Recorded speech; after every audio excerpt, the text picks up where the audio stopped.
We've not really discussed many of the locations found within the Cthulhu Mythos, and there are some quite interesting and intriguing ideas. The topic of this video is the Dreamlands, an alternative universe that can only be accessed through one's dreams.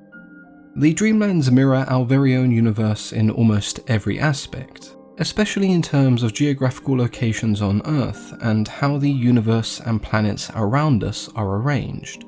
The main difference between the two universes is in the way that time works. What feels like years in the Dreamlands can be little more than a single night when awake. The Dreamlands also contain civilizations and creatures such as the moon beasts, the Zugs, and the Googs, which not only sound like they were made up by a child, but also don't appear in the Waking Realm. Lovecraft makes reference to the Dreamlands in over a dozen of his stories, which have come to be known as the Dream Cycle, with the first being a story he wrote in 1918 titled Polaris. This story features an unnamed narrator who is continuously dreaming of a city under siege. Eventually, the narrator finds himself transported to the city known as Olotho in physical form as one of its inhabitants. The city is breached by invaders, and the narrator is sent to the watchtower to signal that the city is under attack. When he gets to the top, he hears a strange rhyme that he can't quite understand, and in trying to decipher it, he falls asleep and wakes up back in his house. The narrator is convinced that this reality is in fact a dream that he cannot wake from, meaning that he has failed the city. This idea of a dream inside of a dream and not knowing which reality is real is even more trippy in Lovecraft's work, as the Dreamlands are a physical plane that one can travel to, similar to astral projection. Entering the Dreamland, however, isn't as easy as just falling asleep. Once in a deep slumber, the dreamer must find a peculiar-looking staircase called the 70 Steps of Light Slumber. This set of stairs then takes you to the Cavern of Flame, where you will be judged by the gatekeepers, Nasht and Kaman Thar. These two are dressed as Egyptian priests, and ultimately they have the last say if you may enter. Some consider these two to be gods, but to most they are merely just priests who serve the Great Old Ones. If they do decide that a dreamer is worthy, then they can be asked anything about the Dreamlands, as they possess a vast amount of knowledge. The dreamer then encounters the 700 steps of deep slumber, which lead to the Enchanted Wood. If all of these stages have been completed, then the dreamers leave their physical bodies safely.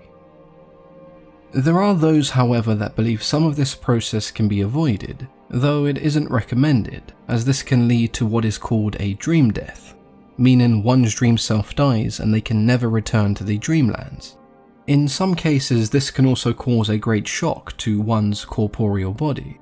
The same can be said for waking someone up from their dream. As well as potentially harming their physical body, their dream self disappears and they have no memory of what they've seen or experienced. The Dreamlands can also be entered physically, but it makes death a permanent reality. There are some benefits to entering the Dreamland in this way, and they include being able to stay as long as you like, whereas normally you would have to leave when you wake up. You can also have an extended lifespan equal to that of the Dreamland's natives. Now, whether that's worth the risk of a permanent death is solely down to the individual.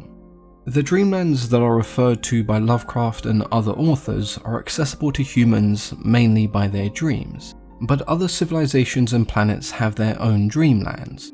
Traveling between these lands is possible, it's just very difficult.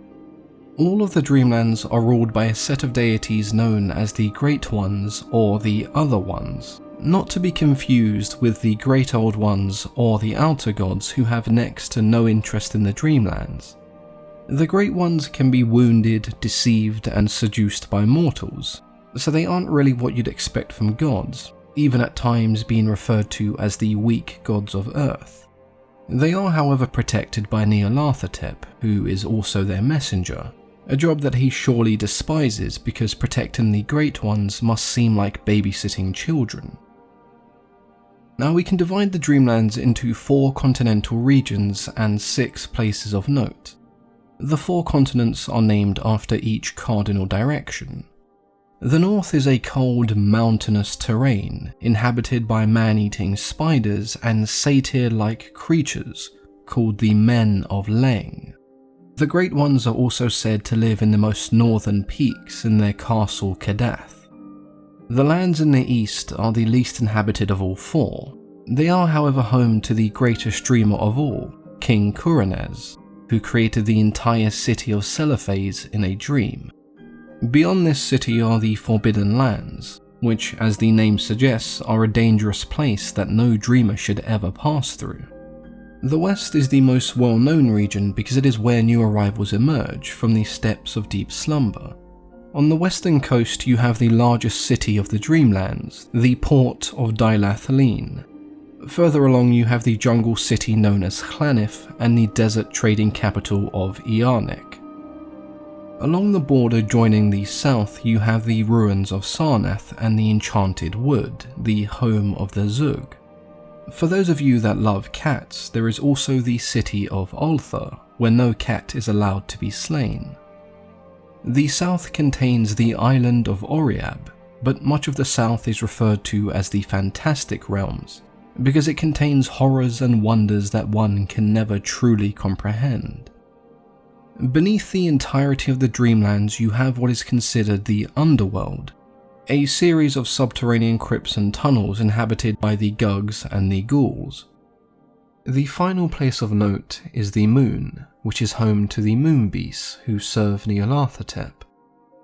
The Dreamlands are definitely an interesting concept, especially if you enjoy ideas such as parallel universes and astral projection.